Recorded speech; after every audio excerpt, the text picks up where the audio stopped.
together. You're doing it or me? Oh, You're doing it. I'll do it. Sorry. I can do it. I don't mind. Just slide aside. Yeah, I get cracking. And so anyway, I've often sat on the stage.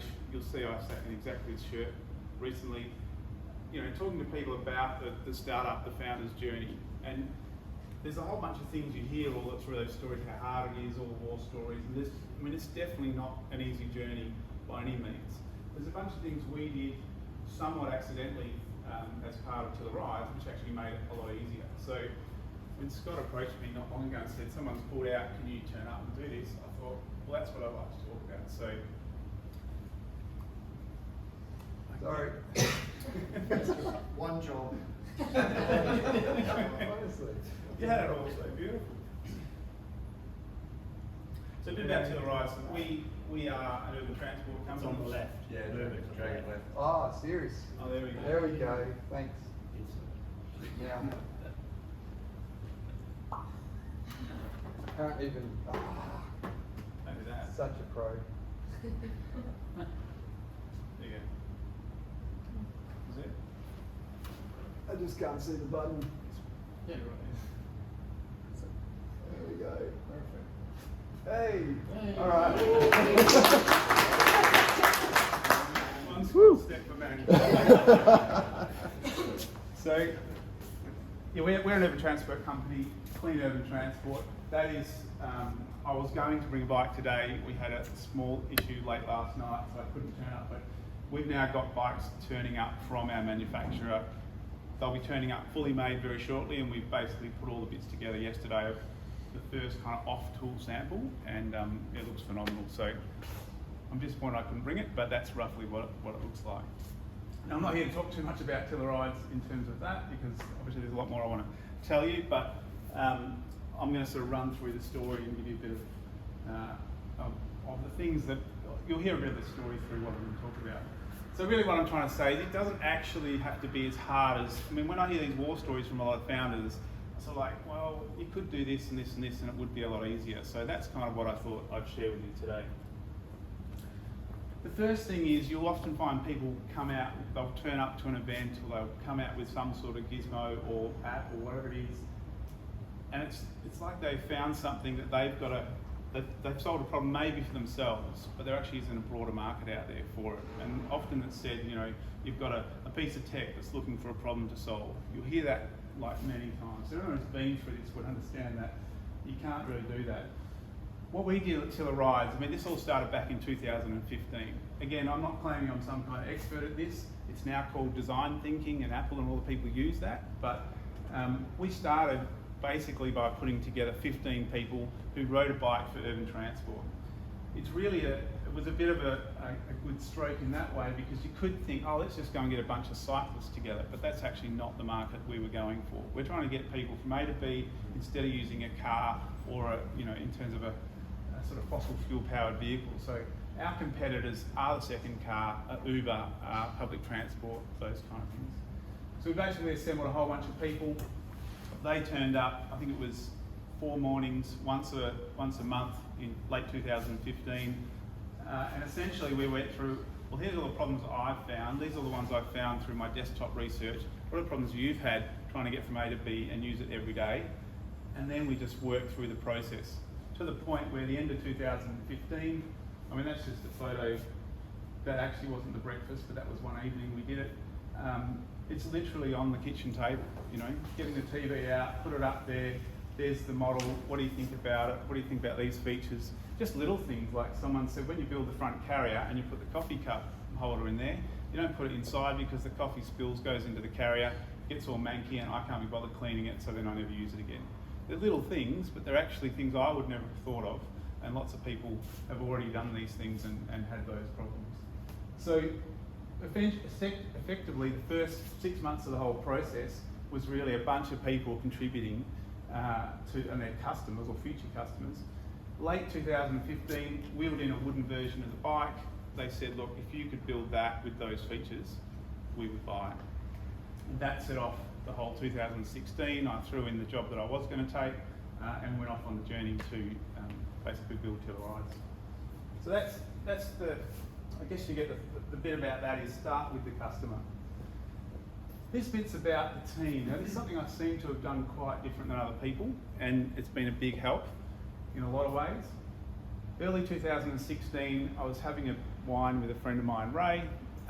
He said, well, you're going to need a lot of help with how to set up the governance and the management and all that kind of thing. And he was, as you can see, a bit older than me, a lot more experience with running boards or being on boards or running companies. So we just started having a wine once a week. And I would just write down all the things I'm challenged by in terms of setting up the business and management, those kind of things. We drank a lot of wine in that year, but we solved a lot of problems. I left every single meeting being completely relieved that I've actually got a solution on what I can do about this. I've met a lot of founders who don't start with a co-founder. I think that's a much more difficult journey. But this is a bit of a different relationship because we're not both co-founders that work in the business. So I'm sort of in there full time. Ray's kind of been there initially, just at the wine meetings. Then he got a bit more involved and took on the chairman role. And because of his involvement and how significant it's been, he hates being called the co-founder actually because he thinks he hasn't done as much work as me. But in terms of contributing to the business, he's certainly made a massive difference. So having someone like that on board has been phenomenal. Then after a year, the previous photos were actually the showing of the first prototype. So we built the first prototype. I'll talk a bit about that in a second, but we built a board of 8 people. And we had a lot of people go, oh, why do you need 8? You only need 2 or 3, you know what? Well, what it was, in the beginning, we basically said we need these kind of skills. We want someone with expert in manufacturing, we want someone expert in startups, which is Fabian, someone in marketing, someone, that's not the complete board, but they were all the skills that we thought we needed. So they were sort of the board in terms of governance, but they're actually like an advisory board in the beginning. And because we started with them on options, and still actually on options, it didn't cost a lot. I was funding the whole business in the beginning, but we had all these people that I could ring at any time and ask them questions about basically all the things that I was going to be challenged by. So I think building that team, we had the design advisory group, we had Ray, then we've got this board, and we also had a whole bunch of people zooming around the business, did other things. So it wasn't just me struggling through all these challenges, it was actually a whole bunch of people. So I'll talk a bit about more that in a second, but it was a good thing to do. When we, 2016, we built the first prototype. I was funding the business by myself at that time. Building the first prototype was not going to be an easy thing. To be honest with you, I sort of spent half my life as an engineer and half my life as a teacher / outdoor instructor. So I'm not like an engineer that's done 20 years of engineering before I did this. So I couldn't even use CAD software when I first started this. So that's a different bit of the story, but I needed to engage a whole bunch of people. So I put some ads in at UWA for people that had sort of studied or recently finished, at Curtin, other parts of my network, and all these people started turning up wanting to be involved.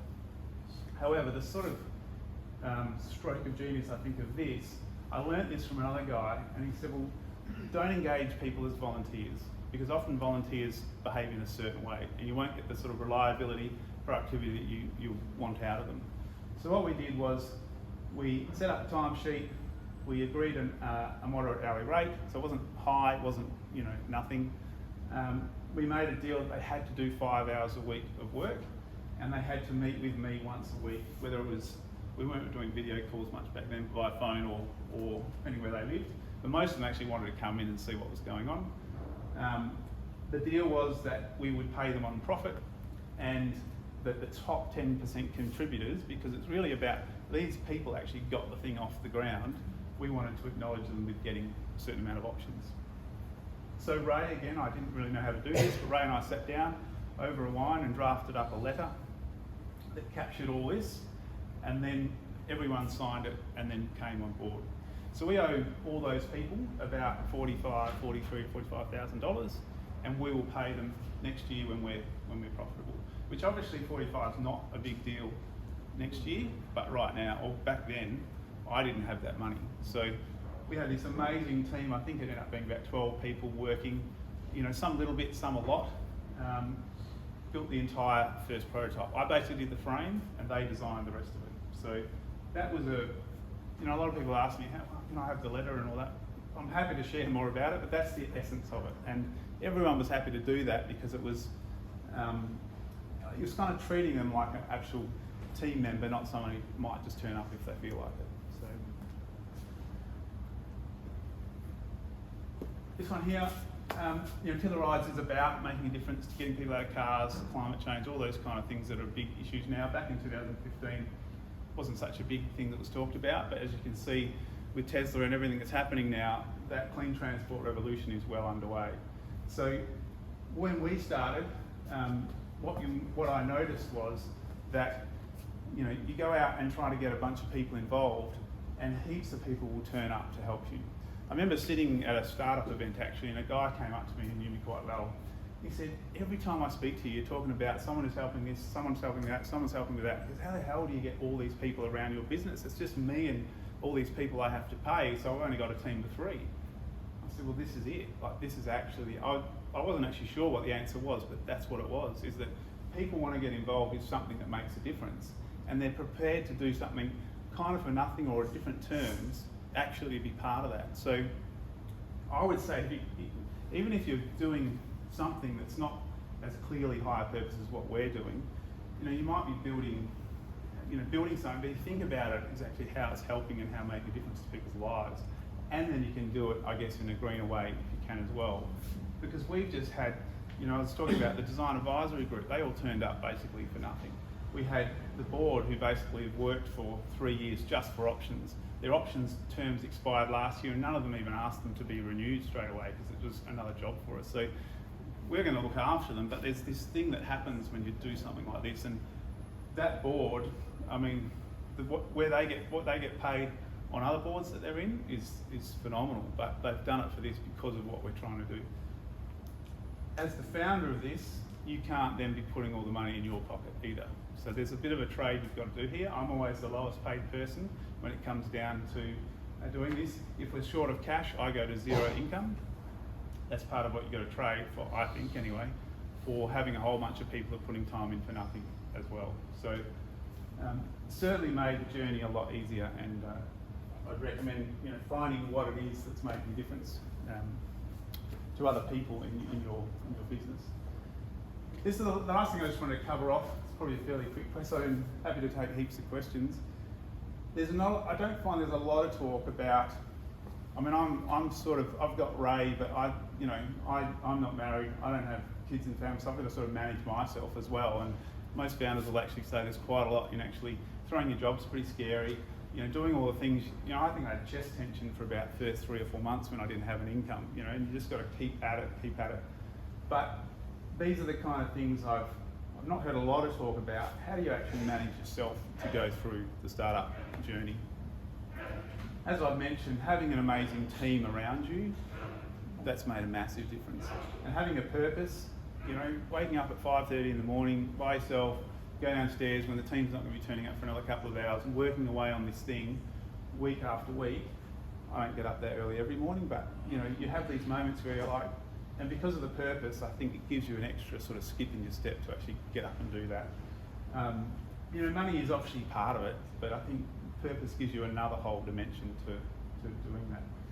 So some of the things I've had to learn how to do, I mean, fitness is fairly obvious, but when you're busy and you're thinking, oh, can I really fit this thing in? And Ray's been great at this. He's like, nah, go to the beach, go for a swim, spend an hour, go and have a coffee. And when I first did it, I just thought I haven't got time. But actually, and maybe you'll feel similar, I don't have time for this stuff. But being fit and then feeling like, that your health's not going downhill, I think was a major thing to keep yourself going. Social networks, same thing. And, in real life meetings, not just texting people and keeping people in touch on whatever you use. Actually making time to go and see people. That is not something I've found really easy, but booking things on the weekends when you know that I've got to the end of many weeks and I just haven't booked anything for the weekend because I've been so busy. But if you do that, it'll actually recharge you over the weekend. Finding places to recharge. There's a local golf course that I go for a run or walk through. I started taking up bird watching, something I could just get out into nature, and actually that's where I get it recharged from. So, what is that space for you to go and spend that time when you're not working? And there's a little bit, also I found a place to retreat. So for me at my house, I live in this big Italian house that I've rented, and the top floor is kind of like an apartment, and the entire bottom floor is the business and out the back. So when you come to our place, people go, oh, geez, you can't get away from work, but I've got a door that I shut, no work basically goes into the upstairs. We've now started having meetings in there because we have a bigger team. We've had 15 people working in my house sometimes. So now the bedroom is the final place. There's no one going in there, there's no work. There's no work on the laptop, in bed, any of that sort of stuff. That's where I read, relax, meditate, whatever I need to do just to have a space that's not invaded by work. So I find that's pretty good. And another little thing people laugh at, which I find is quite different, I have these little micro Netflix sessions. Like, I watch movies over it's like reading a book, like 3 or 4 sessions. You know, I haven't got time to sit down and watch a 2-hour movie or do what other people do or whatever, binging on series.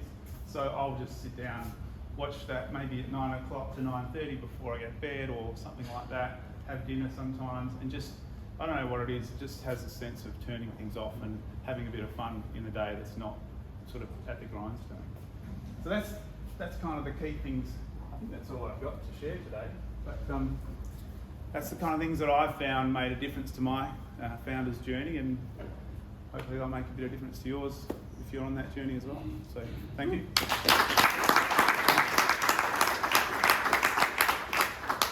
Thank you, sir. Questions? That's a pre-load. Well, here's one of our fantastic people who turned up recently. He said, "Can I help you?" He actually offered 5 hours for a period of time. We're actually raising capital at the moment. Sandra's actually sort of just volunteered to help out. So that's yeah, I mean, it's, I was going to say, amazing, right? Yeah. But also just really beautiful how many people have skin in the game, and that it sounds like there's no tension around that. Like everyone's clear on what they've signed up for. That seems really fair. Yeah, and it took a bit of, like that letter we wrote to all the original founding team. You know, a lot of people say, be careful with your founding team because if they invent something and it's not clear who owns the IP and all that, you do need to think about that. So that's partly why we put it into place. But the main thing for me was, if you guys are going to work for nothing, essentially, potentially for nothing, and we build this thing together, I want to make sure you've got a sense that you've actually got something out of it, and not just me. So that was the intent of it. But I mean, a lot of the people back then, to be honest, if you're not a founder who has eternal optimism, they don't think it's going anywhere necessarily. They just think they've got a little bit more of a what am I getting out of it versus putting into it, because they learn a lot about design and engineering that they would never get to do anywhere else. So it's not all sort of altruistic, but the purpose of the project certainly drew a lot of people. What actual questions? Yeah. A really cool thing we've through other work we've seen in Frio is some startups that are very grounded in that particular local place and culture, yet have potential to sort of scale globally. I mean, I could use Little Creatures as an example, like a very Frio sort of made thing as a global market. And so my actual question is, how do you balance sort of being a local, you know, in Frio, in Perth, where you're building like a global business, and probably a lot of your success will depend on connecting with people in Taiwan, Europe, Sydney, and you can't, how do I say, there's only so many relationships you can have. I wonder if that's a tension for you about how many relationships do I maintain at which. I haven't thought about it too much. I mean, in a way, being lean and just doing whatever you can, like there's not a lot of time to network locally for things that don't add value to the business. It probably sounds terrible, but that's basically it. So we did try to work with the local council on a few things, maybe for spaces where we could start moving out of the house and into this place, but that didn't eventuate. It got close. But they were just on things that we needed. We have been very focused on where we need to be in the markets and where we need to manufacture and what have you. So a lot of our energy is in that direction. So I think the Frio thing is that we love, you know, the lifestyle we're trying to promote is actually what a lot of the Frio people are into, which is great to have that vibe around you. It also is a great place to track the types of people we want to have on the team. So there's a sort of cultural vibe down there that I think isn't in other places. So that's partly why we're calling it the Freo thing. But in terms of how much value Freo's itself's added to the business, it's probably hard to put a number on that. So yeah, that sort of answers the question. How do you approach innovation? Because this quickly becomes a crowded place, and you get electric bikes, you get hydrogen bikes now. You get and technology changes literally on a monthly basis. So it's really difficult, just to keep up with it. But so how do you approach it? And you guys on drawing boards, different models for the future, etc. Yeah, it's a good question. I think there's probably an art answer to it and a science answer to it. Sure. I don't think it's easy to, I'm one of the innovators within the business, and I think there's something about being able to look out in the world and connect a whole bunch of stuff and go, all right, well actually, this industry, there's all these batteries being developed, but they're actually not going to be usable in bikes. You sort of got to weed out the stuff that's not going to contribute to the journey. So I think that's part of it. We have hopefully I'm doing well at fostering a culture of innovation within the business. So that's the ability to have a crack at something, put ideas forward, fail, that kind of thing. Some of the engineers come and work for us and they say, oh, this is a bit strange, because we have a thing, we used to do it twice a week called Design Solutions Lunch. So you might be designing something, and I basically say, if you're designing it by yourself, you're doing it wrong, because there's 6 or 8 brains in this room. Why aren't you using, getting input from other people? And a lot of engineers found that a bit challenging, that they're actually going to put something that they're doing out there, but that's kind of fostering that, what it's called, failing fast and working through stuff. So we basically do collaborate now 1 time a week, because we're in manufacturing setup, but it used to be 2 times a week on all the things that we're doing, and an amazing amount of stuff comes through from that. We also have, whenever we do something, we had a board when we're doing design phase on the wall, and it was basically sticky notes. If you had ideas while you're down there assembling a bike and going, this is dumb, why is this like this? You write it down there, you put it up there, and then it actually goes into the design process for the next bike. So we've now done 3 or basically 4 prototypes. We have 3 of those boards, and every time when we go through the design process, they have to go and look at that. There's a book and a board that they have to bring those ideas together, take it to Design Solutions Lunch and work out how we're actually going to integrate that thing. So I think that's more of the internal innovation. I think looking at what's happening in the industry, that's the art side of it, and I'm kind of doing a lot of that at the moment. I think my role will probably move into that a little bit more. You sort of, I don't know, there's something about it that I don't find everyone can do, so I don't actually know how to answer that anymore. But when you look at the industries and go, right, there's this share scooter thing that's happening, well, why did that not go so well? And then when I ask people, they generally don't have a clear answer, but you need to get a clear answer before you decide whether you're going to go and play in that arena. So our future products, there's kind of 2 directions. We've got this digitally connected side of our bike. So our product has a motor controller and all the motor gear in it. It's got its own electronics that talks to the cloud eventually. There's a whole bunch of stuff we can do through that, and that's one of our points of difference. But in terms of products and what spaces we're going to go into, it's kind of like, are we going to go down into the scooter area, because that's, I noticed Scott's here, like the smaller micro transport, or are we going to go up into the cargo/micro car direction? That's one of the decisions to be made in the next basically year and a half. So that's our next sort of direction. But it'll all be looking at what's happening in the world around, is the share thing going to take off as much as everyone says, or actually is having your own transport going to be the thing, or maybe it's locally shared. So we're just trying to keep our fingers on what's going to happen there. But the great thing is when you're out there talking, even here, I partly do these things because someone will say, have you seen this? And there's lots of developers, for example, that want products in their developments. They give us all the ideas. It's just, do I get 10 developers asking for it? Because normally you get 1, they want it one way, and another one wants it another way. But if you get 10 asking the same thing, suddenly that's like, okay, let's build a team around this, an innovative team, and then design a solution using that same design thinking. So that's probably what I'd also say is we've run 1,500 test rides on these bikes, and we haven't even got them on the market yet. They're coming out later this year. So the input from all that has been fed into this whole thing. So when they hit the market, they've been thoroughly market tested before they actually get try to be solved. So, yeah. That hopefully answers a bit. Yes. Just wondering if you have any opinions on hardware as a service subscription models and why you put the software and cloud features in. Oh, we do. I think there's two bits to it. We're watching a little bit what's happening elsewhere. The thing with a bit of transport like this, what it seems to do, if you want to have a subscription model, generally people want the servicing and all that as part of it. Now, servicing products spread out all over the world can be a massive problem. So one of our competitors went away from that. So we're actually, got some of the team member here today, but we're actually working through this at the moment. What's it going to look like? Our current plan is to go straight to individuals. We can do a whole lot of stuff for them anyway using the digital connection. Then we're planning to go into the fleet model, and the fleets will where we work with one or two or a few companies and actually just work it out with them. But as part of that, we'll be building that mobile servicing that can handle if we go to then offer the subscription to individuals.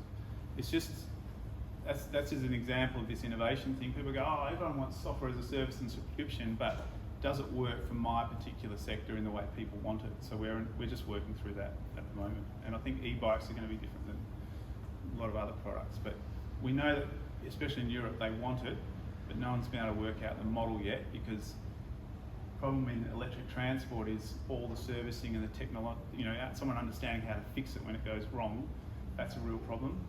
So that's partly why in our bike, it actually sucks out its fault codes and everything and sends that over the air to us, so we can actually see what's wrong with the product before. So when they ring up, we should be able to tell them exactly what's wrong with it if it's an electronic problem. So it's a bit of, we're just working through that at the moment. Isn't it? It's more of a problem for the customer than it is for you. Well, that's our problem then, isn't it? So you're the best person to manage it. what do you mean it's a problem for the customer rather than us? What do you Well, mean? if it breaks down. Yeah, exactly, yeah.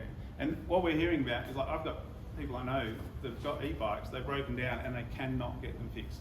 There's no one in the country knows how to fix that problem. And that's what we don't want to have, because for us it's about a brand they can trust. There's actually a bike over the road here, but we've put bikes on the road for a year and they've been ridden by people left out in the rain doing everything just to make sure that they don't have these major electronic faults. One of the beautiful things with our product actually is because it's a monocoque frame and everything's hidden inside the actual frame, most people are on the outside, water and sun and all those kind of things don't get to the delicate bits of the bike. So we spend a lot of time making sure that that's sort of dealt with. But if you have the electronics just bricking and going, they're not talking anymore, that's when people really get pissed off, because they get up in the morning to go to work and this thing's not working. So we're just being we're not going to go crazy with it, but we're heading towards a subscription model. We're just working out the details of it. It's a bit like Tesla Premium. Pay extra for the extra features a year for like a connectivity, it's like $120. So all the cars don't come with that, is that right? No, You've got to pay the extra. But the lower model will not have, it'll have 30 days premium, and then you have to pay $120, and that includes like maps and all these other bits that go with it. Yeah. But when it comes to servicing, you just service it through the phone. Yeah, yeah. Ours will always have connection to the phone, because Antitheft is a major part of why people buy our product, because it's parked out there. If it has a problem, it'll tell us, or tell the rider.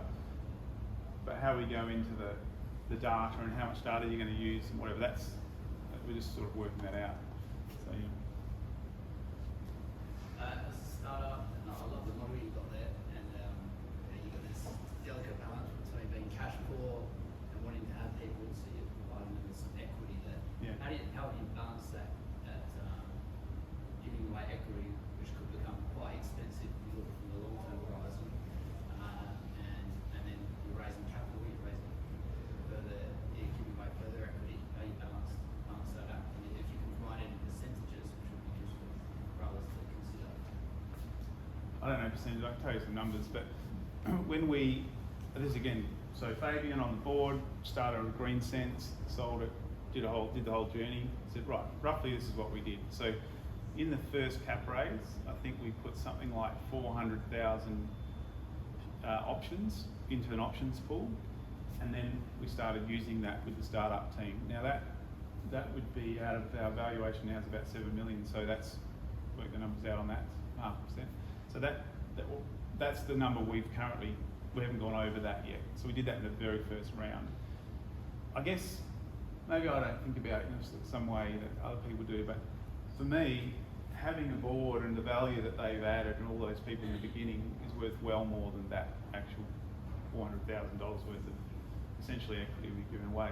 And most of the investors actually understand that if you're going to run a lean business, you're going to have to do something with options for the team.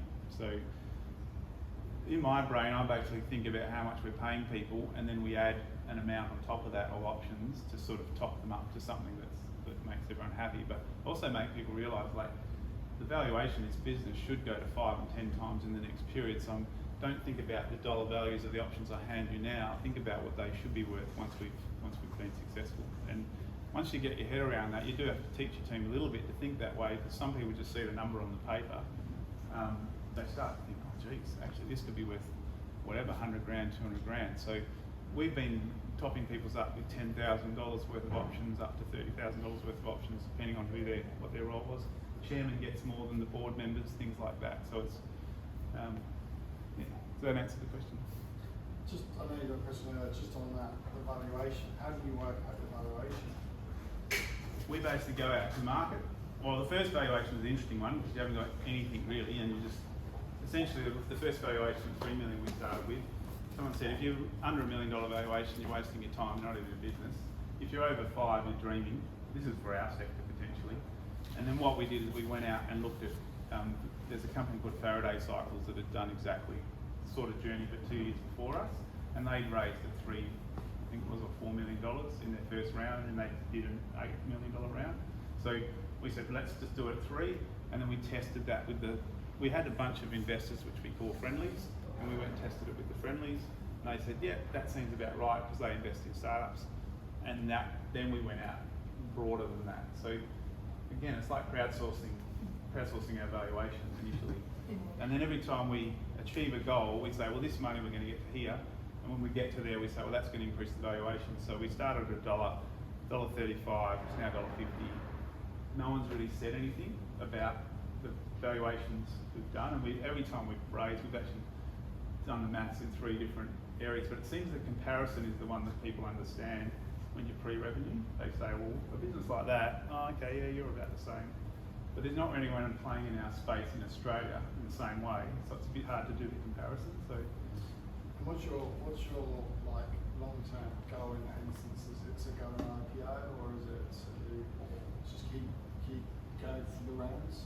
Well, our mission as a business is to get as many people as possible on using this sort of form of transport. So the route we're not 100% sure on, but right now it's sort of coming down to an IPO in about 2 years' time, probably.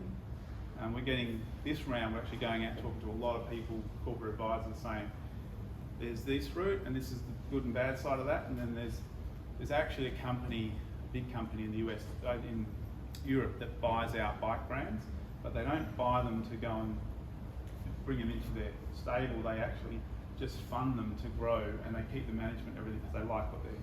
So we're just looking at potential trade sales / IPO as our 2 weeks forward. Look, this is probably the difference with me. I don't really care. You know, I own quite a bit of the company. If I had if I had $5 million, I wouldn't even need to work for the rest of my life. You know, so I'm not trying to create a $100 million company, so I'm a $50 million yet. But if this thing could grow very big, Bamboo's our big competitor. They just raised $73 million in the last two to 3 years. So it's a big industry. It's 5 or 6 billion in the US, in Europe and Australia already, just selling EV bikes. So if hopefully we get big, but I'm thinking more about how do we use that money or whatever we bring in to actually take us to Europe, take us to the US, and roll the whole thing out. So. I'm interested in the idea behind it all, because I think in your kind of description I also read you had businesses before, and I just want to understand, did you just think like to yourself you want to be an entrepreneur, and then you were looking into the different ideas that you could come up with, or was it like, for example, with the bike, something that you were like, this needs to be done and I'm going to do it? Probably more closer to number 2. I mean, if I'm honest, I've had to actually change my perception of myself as an entrepreneur. And it's funny, I started looking back at my grandfather and my father, and neither of them have worked for anyone else before. And I kind of hadn't thought of that. Like, I wasn't brought up with, have been brought up by entrepreneurs essentially, but it wasn't a thing that I thought I would do. Essentially, it happened 2015. I was riding bikes around thinking this is a pain in the ass. I'd go out to the pub and I'd have lights in my pocket, and then I'd forgot the lock, and then I'd come home at dark and I haven't got the lights, and I was like, surely someone has built a product with everything built in. You go and look at a car, you buy them now, they've all got everything in them. You walk up with your keys. Why is that not possible with a bike? In 2015 it was. Oh, this is ridiculous. So we started playing with it, and that's when we put that team together. I thought, you got to have a bit of self-doubt as a founder, I think, because otherwise you don't ask questions. I was like, do you have this problem too? And they're like, yeah, this is a pain in the ass. So that's when we started formulating the idea. And that's, we have a problem with a lot of investors. They go, oh, you're in the e-bike game. Well, yes, we're putting a bike on the market first. But if you go and then look at what's on the market, essentially 95, I'd say over 98% of products are bike companies that added a motor to them.